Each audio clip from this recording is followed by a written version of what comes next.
À la une ce soir, les kinés de Martinique mobilisés en écho à la mobilisation nationale. Ils ont défilé ce matin en opération Molokoï du CHU à l'ARS. Un convoi pour dénoncer les difficultés et réalités locales. Il est temps de se préparer pour la saison cyclonique. Les ouragans de l'année dernière sont encore dans toutes les têtes. Nous verrons dans notre édition tous les préparatifs impératifs pour affronter le mauvais temps en toute sécurité. La pédale pilotine fera bien le tour avec ces deux coureurs étrangers. La décision a été rendue aujourd'hui par le tribunal de Fort-de-France. Un jugement provisoire avant une nouvelle audience en octobre prochain. Enfin, veillée hors du commun hier soir pour DJ Jomix. Ils étaient nombreux à rendre hommage au jeune homme décédé dans un accident de la route dimanche dernier. Musique et prières ont ponctué la soirée. Bonsoir à tous, heureuse de vous retrouver dans cette tranche info que vous pouvez suivre en direct sur Facebook. Les kinésithérapeutes sont en colère et le font savoir. La mobilisation nationale a bien été relayée chez nous aujourd'hui. La Martinique compte environ 500 kinés qui sont représentés par le syndicat FFMK. Une délégation est partie en convoi ce matin du CHU de Fort-de-France en direction de l'ARS sous forme d'opération Molokoï. Objectif, faire part des réalités locales. Voyez ce reportage de José Lecherti. Jasmine est kinésithérapeute au Marais. Aujourd'hui, en signe de protestation, elle et ses collègues prennent place sur les fauteuils roulants. À terme, elle craint pour sa profession. Nous sommes quand même à 5 années d'études pour un master et non, on ne nous prend pas au sérieux. On a de moins en moins de soins remboursés et c'est bien dommage. Nous perdons de plus en plus nos patients au profit d'autres professions qui sont peut-être, je ne vais pas dire moins sérieuses, mais qui ont moins d'années d'études que nous. Et de plus en plus, les patients sont impactés parce qu'ils n'ont plus de remboursement et du coup, les soins ne sont plus sérieusement pris en charge. Qui est en colère? Qui est en colère? Pour bénéficier des soins d'un kinésithérapeute, il est nécessaire d'avoir une ordonnance, ce qui n'est pas le cas d'un chiropracteur. Les soins kinés sont remboursés totalement ou en partie par la sécurité sociale. Le chiropracteur peut être partiellement ou totalement pris en charge par les mutuelles. Pour être kiné, c'est un cursus long de 5 ans, alors qu'un chiropracteur, il faut 3 ans. On donne des parties de notre profession, chaque bout de notre profession, à d'autres professionnels de santé, que ce soit la rééducation périnéale après l'accouchement, que ce soit aujourd'hui une grande partie de notre décret de champ de compétences au chiropracteur, que ce soit la rééducation sportive qu'on donne aussi à d'autres professionnels. Normalement, on a un délai de remboursement de 8 jours lorsqu'on facture des soins. Mais très souvent, en fait, au niveau des mutuelles, ils ne jouent pas le jeu. Donc du coup, en fait, on se retrouve avec un décalage de trésorerie qui est très important et parfois même un remboursement qui n'est pas fait. Au-delà des revendications nationales, certaines spécificités locales nécessitent une réponse. Le collectif s'est rendu à l'ARS afin d'y être entendu. Nous les avons reçus en lien avec la CGSS, puisque la CGSS était présente aussi à cette rencontre et a donc répondu à leurs interrogations sur ce sujet-là, a pu prendre également note de leurs questions, de leurs interrogations et d'un certain nombre de difficultés auxquelles ils étaient confrontés. Améliorer la communication qu'il y a entre notre profession et les différentes instances de la Caisse générale, d'accord, qu'il améliore aussi tout ce qui est flux au niveau des paiements, d'accord, et qu'ils mettent en place le projet du guichet unique, ou pour une même démarche qu'on a un seul intervenant. Aujourd'hui, c'est plus d'une centaine de manifestants qui ont défilé dans la rue provoquant d'énormes embouteillages. Un mouvement en marge de la manifestation qui s'est déroulée ce même jour dans l'Hexagone ainsi qu'en Guadeloupe.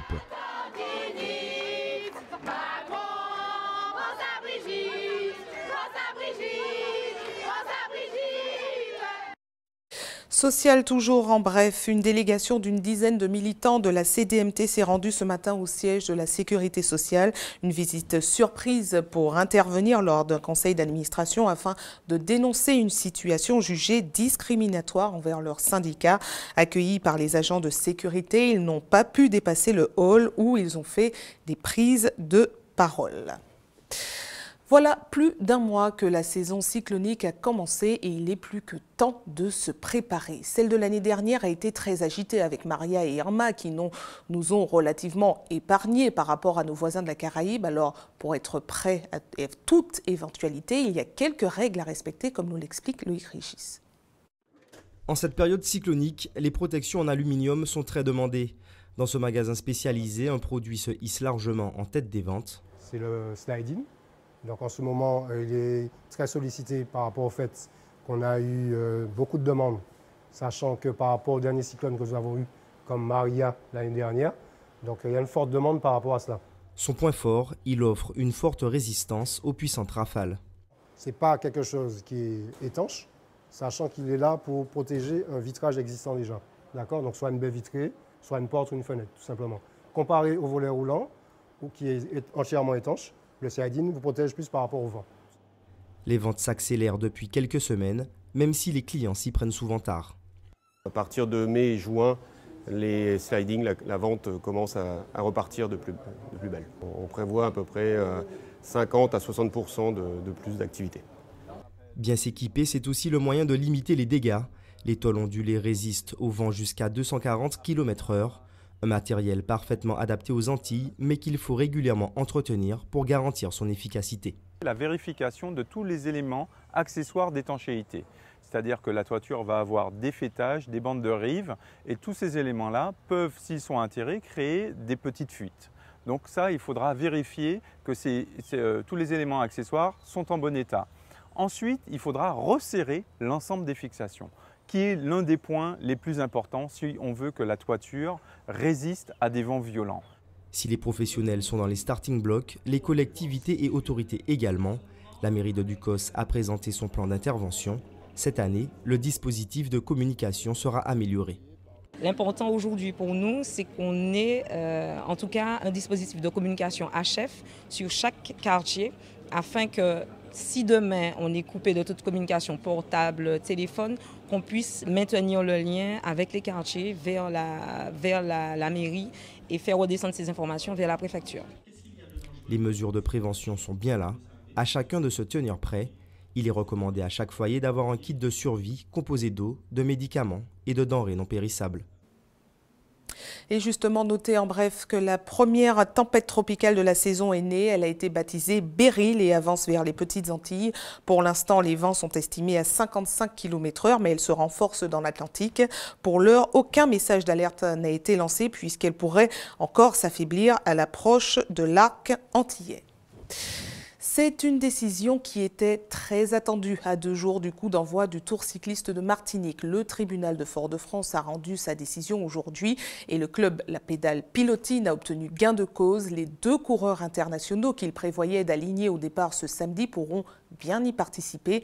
Un jugement provisoire. Les 2 parties qui s'affrontent, le comité régional cycliste et La Pédale Pilotine, retourneront à la barre en octobre prochain. Reportage de José Le Cherti. Edwin Becerra et Roniel Campos Lucena prendront bien le départ du 37e Tour cycliste de la Martinique. Un soulagement pour leur club à 2 jours du coup d'envoi. C'est pas une victoire, on n'a rien gagné. La justice a été rendue, c'est un jugement honnête. Nos 2 petits coureurs vont pouvoir faire leur tour de Martinique. Et comme il est prévu, au mois d'octobre, il y aura un jugement, un délibéré, un jugement sur le fond et sur la forme. Compte tenu de l'imminence du tour, donc c'est samedi, donc il fallait absolument qu'on sache si les 2 coureurs vénézuéliens du club de La Pédale Pilotine et d'un autre club aussi, je crois, qui participe, qui a 2 coureurs étrangers, s'ils pouvaient prendre le départ, et ce d'autant que leurs inscriptions n'avaient fait l'objet d'aucun rejet à la date du 11 juin 2018. 2 coureurs étrangers sur le tour. La question alimente depuis plusieurs mois un bras de fer entre le club pilotin et le comité régional cycliste. Débouté pour la seconde fois, Alfred De Fontis ne cache pas sa déception. J'ai voulu en quelque part mettre un quota de participation des coureurs étrangers dans les clubs de Martinique, sur proposition de quelques présidents de clubs, sinon que la majorité. Pour une deuxième fois, le tribunal rejette notre proposition. Moi, je dis que la porte elle est ouverte là maintenant. Finalement, cette décision profitera à un autre club, l'Arc-en-Ciel du Gros Monde, qui alignera également 2 coureurs non français. En octobre, le tribunal doit statuer définitivement sur ce point du règlement. Cyclisme toujours avec le club favori Madinina Bikers qui a présenté ses coureurs hier soir. Willy Roseau, Hervé Arcade qui a déjà remporté un tour, Eddy Michel Cademart qui a terminé 3e l'an dernier. Des prétentions très élevées pour ce 37e Tour de Martinique. Voyez les réactions recueillies par José Le Cherti. C'est vrai que cette année, nous avons quelques ambitions sur le tour. Donc à l'image de l'année dernière, on espère viser un podium sur l'édition 2018. Nous avons une équipe un peu plus homogène que celle de l'année dernière. Et en tout cas, un super état d'esprit. Et il n'y a pas de doute que durant tous les jours sur le tour, on vivra de beaux moments parce que ce qu'on a déjà vécu depuis le mois de janvier, à l'image des expériences antérieures, ça nous laisse augurer de très très beaux moments sur ce Tour 2018. C'est clair que le poids des âges fait que j'ai ce rôle de capitaine. Maintenant, l'expérience aussi joue en ma faveur. Maintenant, il faut être honnête, il faut reconnaître aussi qu'on a certaines limites à des moments critiques de la course. Donc maintenant, il faudra distribuer les rôles, distribuer les cartes pour que les jeunes puissent être en avant. Donc, personne ne sera étonné de savoir que Willy Roseau et Eddy Michel seront un peu les fers de lance de l'équipe. Et ce sera à moi de réguler un petit peu les choses au sein du groupe et de faire au mieux pour qu'on puisse être en tous les cas les mieux placés le dimanche 15 juillet. 22 chaînes de télévision locales, dont la nôtre, unies pour être plus fortes. Désormais adhérentes du groupe VIA, nous aurons tous une marque unique et un habillage commun dès la rentrée prochaine. L'objectif est clair, développer les audiences et par répercussion les revenus publicitaires, mais aussi mutualiser certains investissements. Voyez ce reportage de nos confrères de VIA Île-de-France. Ça y est, c'est signé, le réseau VIA est lancé. 22 chaînes de métropole et d'outre-mer ont rejoint le réseau ce mercredi. Il s'agit du premier réseau national de chaînes locales privées. Le réseau VIA, en fait, c'est de fédérer des chaînes. Aujourd'hui, elles étaient chacun dans leur coin. C'est vrai qu'elles étaient petites, faibles. En les regroupant, comme les petits ruisseaux qui font les grandes rivières, c'est exactement ça. Donc on va les regrouper, on va leur donner une identité commune, un nom, VIA, du marketing, une mesure d'audience. Elles vont pouvoir avoir accès au marché publicitaire national. La vraie nouveauté, c'est celle-là, c'est que chaque chaîne locale garde son indépendance, mais avec une capacité d'avoir une dimension nationale. Éric Terrier était à la tête de la chaîne normande et il a fait le choix de rejoindre le réseau VIA. Ça permet d'imaginer un avenir ensemble en partageant effectivement une fréquence de TNT nationale. On va devenir une chaîne nationale de la TNT en face des 10-20 chaînes de la TNT et donc on va être crédible et puis on va être tous optimistes. On va aussi avoir envie de présenter nos territoires et de montrer ce qui marche, montrer les gens qui ont du talent et ça c'est vraiment notre ADN à tous et c'est cette valeur-là qu'on partage. À l'horizon 2020, le réseau VIA ambitionne de regrouper près de 30 chaînes locales. Revenons maintenant sur le vibrant hommage rendu hier soir à Johan Galva, connu sous le nom de DJ Jomix. Famille, amis, collègues DJ et artistes étaient tous réunis au stade Pierre-Aliquer pour une veillée hors du commun. Sous forme de concert ponctué de prières, ils ont tous salué la mémoire de ce jeune homme de 29 ans décédé dans un accident de moto. Une atmosphère pleine d'émotions captée par Loïc Régis. On est quand même plein d'émotions ce soir, on est tous ensemble. Je vais vous demander de tous vous donner la main, s'il vous plaît, les gars.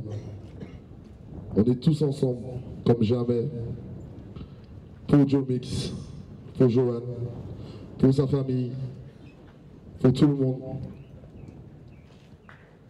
Et à partir de maintenant, on va jouer de la musique comme on faisait quand on travaillait ensemble, quand on s'amusait ensemble.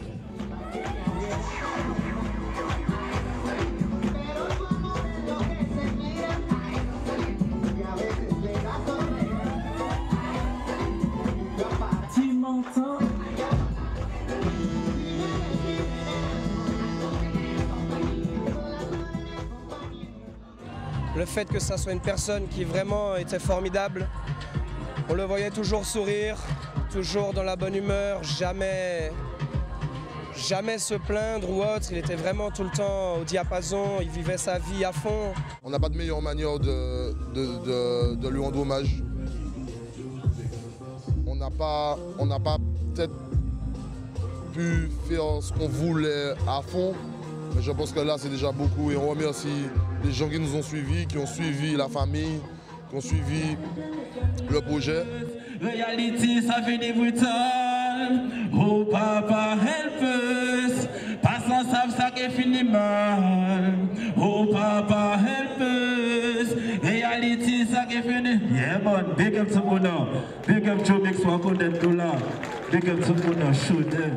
On a vraiment rassemblé des gens que pour lui en fait. C'est pas pour nous qu'on a rassemblé des gens ce soir. C'était vraiment pour lui, pour commémorer en fait, et même si on va perdurer dans le temps encore ça, mais ce soir il fallait quand même rassembler tous ces gens en fait, tous ces gens à lui, toutes ces personnes à lui en fait. C'était simple, il fallait faire ça en fait pour lui. Je ne l'ai jamais vu énervé. toute ma vie, je ne l'ai jamais vu énervé. Même des fois, j'étais plus énervé que le coup des histoires qu'il avait. Il me disait, mais non, la vie est courte, la vie est belle, profitons, c'est le week-end. T'as pas vu que c'était DJ Joe Mix? C'était ça, Joe Mix. Que du positif. Parce que Jojo, c'était aussi ça comme ça.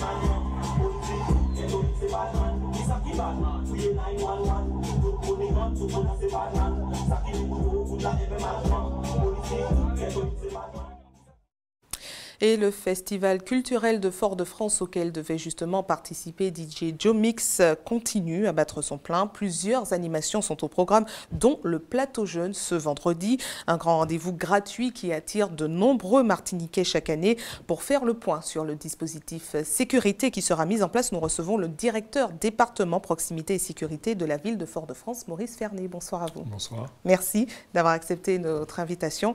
Alors la première question, c'est plus pratique. À quelle heure va commencer ce grand concert et qu'y a-t-il au programme? Alors, ce concert correspond à cette carte jeune qui est mise à l'honneur chaque année dans le festival. Et demain, elle commencera à 19h30 précise par une prestation de DJ. Effectivement, vous l'avez dit, DJ Joe Mix faisait partie de l'équipe qui devait animer cette première partie. Et à 20h30, effectivement, rentre en scène l'artiste jamaïcain bien connu, Buzzy Signal. Voilà. Alors justement, la grosse tête d'affiche, quel sera le gros dispositif de sécurité qui sera mis en place? Est-ce que le centre-ville sera bouclé? Alors, chaque fois que nous avons des manifestations, alors ce n'est pas spécial à la carte jeune, nous avons, quand il s'agit du Tour de Martinique de Hurlande ou alors des Boucans de la Baie, c'est le même dispositif qui est mis en place. Il s'agit en réalité de créer un espace où le public peut déambuler en toute sécurité. Donc, toute la savane et les voies autour, c'est-à-dire l'avenue des Caraïbes, la rue de la Liberté, donc toutes ces voies-là sont fermées à la circulation, bien sûr le boulevard Alpha-Sal, le boulevard Cheval du Sainte-Marthe. Et donc nous ceinturons, j'ai envie de dire, cette zone-là. Ce n'est pas le centre-ville qui est bouclé, c'est bien cette zone-là. Et vous avez un certain nombre de points d'accès pour le public avec des palpations de sécurité. Et aux portes de cet espace, vous avez également des parkings moto pour accueillir tous ceux qui viendront évidemment assister au concert à moto. Alors ce qu'il faut dire, c'est qu'à l'intérieur de cet espace, il y a un certain nombre de règles qui s'appliquent. La première, c'est que nous veillons à ce que nous interdisons en fait l'introduction de tout objet de nature à créer un danger, les armes à feu bien sûr, armes par destination, armes blanches, en fait, tous bouteilles en verre. Nous interdisons aussi la vente de boissons en bouteilles en verre dans cet espace. Donc les commerçants non sédentaires sont bien informés. Alors justement, à l'antenne, c'était le concert de l'année dernière avec l'artiste Mr. Verges. Voilà, et c'est justement parce que nous mettons en place ce dispositif de protection que, comme vous le voyez, tous ceux qui viennent assister au concert peuvent s'amuser sans difficulté. Voilà. En plus de ça, évidemment, une régulation de la circulation du stationnement. Donc nous veillons aussi qu'en dehors de cet espace, les voies ne soient pas obstruées, puisque s'il faut évacuer quelqu'un, il faut aussi prendre en compte cette donnée-là. Et c'est pour cela que le centre-ville étant sous vidéoprotection et sous vidéoverbalisation, nous avons un regard sur tout ce qui s'y passe, non seulement pour protéger évidemment la tranquillité des riverains, mais aussi pour veiller à ce que la sécurité de la population soit garantie. Alors, comment se rendre au centre-ville finalement? Alors, dès la fin de l'après-midi, donc on va dire 17h30, le dispositif sera en place. Donc, toute personne qui souhaite s'y rendre pourra évidemment utiliser le réseau Mosaïque, même si pour l'occasion, il n'y aura pas de navette jusqu'à une heure tardive de la nuit, comme c'est le cas à certains moments, puisque les parkings périphériques étant occupés, on n'a pas eu cette possibilité-là. Mais tout le monde pourra venir se garer, donc sur des espaces de stationnement. Absolument, venir se garer en moto, en voiture, on peut aussi venir en bateau depuis le sud. Et donc, ça, il n'y a pas de difficulté. En général, tous ceux qui veulent assister au concert, et là, c'est un événement, trouvent les moyens. Donc, sur ce plan-là, nous n'avons pas de crainte. Stationnement dans les espaces réservés, les parkings Silo, bien sûr, parking Périnon, parking évidemment Quai Ouest. Le stationnement des motos, 3 parkings motos mis à disposition sur le front de mer au niveau de la place Romero et puis au niveau de la zone Jacques Cazotte.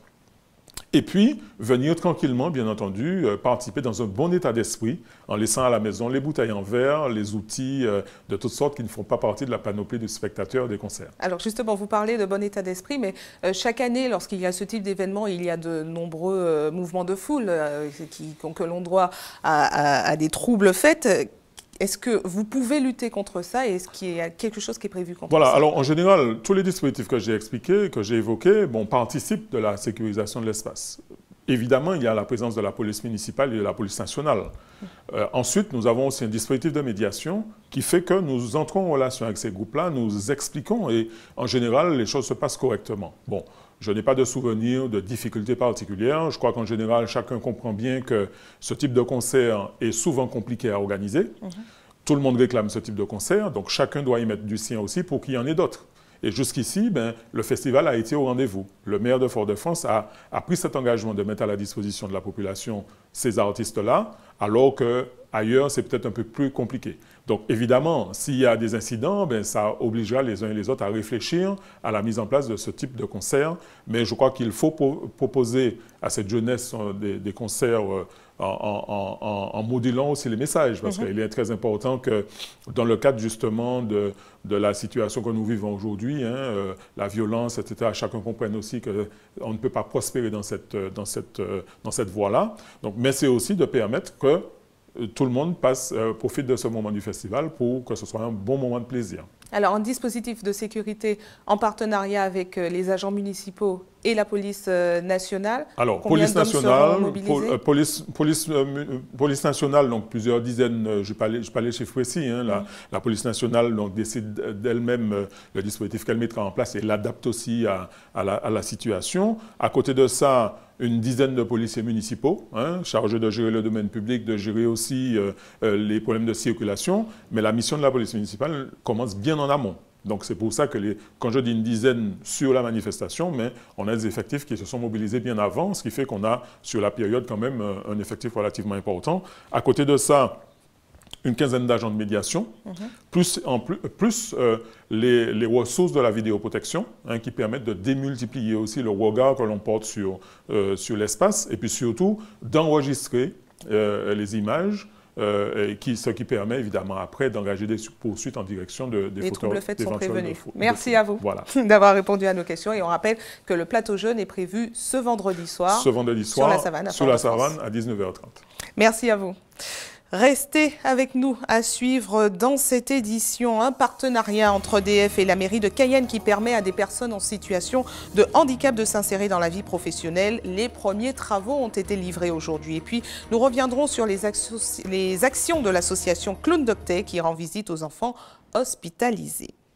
Direction la Guyane avec un partenariat entre EDF et la mairie de Cayenne qui prend forme. Il permet l'insertion professionnelle de personnes en situation de handicap. Les premiers travaux réalisés par les bénéficiaires ont été livrés aujourd'hui. C'est un reportage de Gaël Wassim. Insérer des jeunes en situation de handicap sur le marché du travail est possible. C'est le pari de l'IMED qui, en partenariat avec EDF Guyane et la mairie de Cayenne, entend réussir ce défi. Naissant d'une convention du 17 novembre dernier entre les trois protagonistes, c'est EDF Guyane, par le biais de ses chantiers écoles, qui pose la première pierre. Alors déjà, c'est la concrétisation de tout l'engagement qu'a notre entreprise auprès des personnes en situation de handicap. Ça fait plus de 25 ans que notre entreprise a des actions envers les personnes handicapées. Donc voilà, donc ce chantier école, c'est la concrétisation et c'est le témoignage de notre engagement auprès des personnes handicapées. Valorisation et prise d'expérience sur le terrain qui réjouissent le directeur de l'IMED. Nous les préparons à intégrer le monde de la vie active. Donc ça passe effectivement par des cours en interne, mais nous avons effectivement besoin de terrain pour pouvoir compléter et surtout mettre dans la réalité nos jeunes à travers notamment des chantiers écoles. Donc nous sommes évidemment réjouis que la ville de Cayenne et EDF puissent nous permettre de le faire, puisque ça permet d'une part de valoriser les compétences de nos jeunes et puis ça leur permet d'être vraiment en contact avec la réalité du terrain. Un premier essai qui a ravi les jeunes présents ce matin, qui pourrait à l'avenir rejoindre EDF Guyane qui envisage d'atteindre la barre des 5% de travailleurs handicapés. Aujourd'hui, on est à peu près à 4%, ce qui fait une vingtaine de personnes en situation de handicap. Et ce qu'on souhaite, c'est augmenter bien sûr le nombre de personnes en situation de handicap qui puissent intégrer donc, le monde professionnel et en l'occurrence notre entreprise. Une opération que EDF Guyane compte renouveler pour favoriser l'insertion des jeunes handicapés. Et c'est le moment de nous rapprocher encore plus de vous. Nous passons tout de suite à notre JT des communes.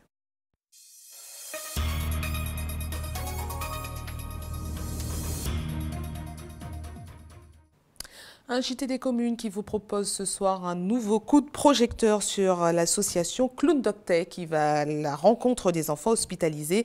Les visites ont commencé en février dernier et ne peuvent continuer que grâce à vos dons. C'est le moment best-of de notre JT des communes.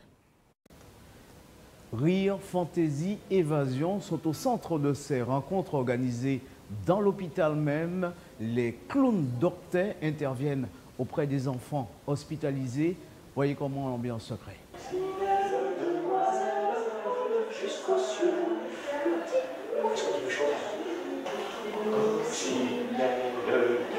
Par définition, un clown, c'est censé faire rire. En tout cas, c'est la motivation première de l'association Clown Doctet qui propose ce type d'intervention en milieu hospitalier. Comme cela se pratique déjà depuis plus de 20 ans dans l'Hexagone, le clown pourrait jouer un rôle dans le parcours thérapeutique conduisant à la guérison. C'est beaucoup plus facile de soigner un enfant quand il est beaucoup plus détendu que quand il est hyper crispé avec le parent qui est hyper crispé à côté. Donc c'est ça l'objectif, le rôle du clown à l'hôpital, c'est d'intervenir dans cet environnement un petit peu particulier. Des clowns formés pour évoluer en milieu hospitalier, la démarche est salutaire et c'est dans un premier temps la MFME qui lance le programme. C'est la première aujourd'hui, donc on est très émus, très touchés. Et puis l'accueil est magnifique de la part des soignants et de la part des familles. C'est une scène qui est un peu différente que celle des planches, hein, c'est pas la même. Mais il met quand même dans un état de jeu qui est celui qui ressemble beaucoup à celui du comédien, hein, de l'acteur. Détente garantie et sourire partagé entre enfants et parents. C'est rigolo, et puis de le voir qu'il puisse aussi lui interagir avec eux, c'est super. Ouais. Ouais. Mais il est content, ça lui change sa journée. Ces clowns formés pour intervenir en milieu hospitalier jouent une double partition, faire rire tout en prenant en compte chaque pathologie. C'est pour cela même qu'on les appelle Clown Doctet. On n'est pas tout à fait présentable encore, mais ça va venir. Mozzarella, ça serait bien que tu trouves un moyen de descendre maintenant. Ah d'accord. Voilà, belle ambiance créée par l'association Clown Doctet qui attend cependant vos dons. Vous pouvez toujours aller sur le site Clown Doctet 972. Faites vos dons. Information pratique avant de refermer cette édition à l'attention de ceux qui souhaitent faire un don de sang demain. Notez qu'une collecte sera organisée de 13h à 18h sur le parking de la Grande Récré et Bureau Vallée à Cocotte-du-Cos. Et puis, comme chaque jour ouvré, une équipe sera également à votre disposition de 9h à 16h à la Maison du Don, derrière le CHU Pierre-Zobda-Guitman au quartier Laménard à Fort-de-France. Et c'est la fin de votre journal local et régional. Mais je vous rappelle, avant de vous quitter, les titres développés ce soir. Les kinés de Martinique mobilisés en écho à la mobilisation nationale. Ils ont défilé ce matin en opération Molokoï du CHU à l'ARS, un convoi pour dénoncer les difficultés et réalités locales. Il est temps de se préparer pour la saison cyclonique. Les ouragans de l'année dernière sont encore dans toutes les têtes. Toitures, volets roulants et dispositifs de sécurité doivent être vérifiés. La pédale pilotine fera bien le tour avec ses 2 coureurs étrangers. La décision a été rendue ce matin par le tribunal de Fort-de-France. Un jugement provisoire avant une nouvelle audience en octobre prochain. Enfin, veillée hors du commun hier soir pour DJ Jomix. Ils étaient nombreux à rendre hommage au jeune homme décédé dans un accident de la route dimanche dernier. Musique et prières ont ponctué la soirée.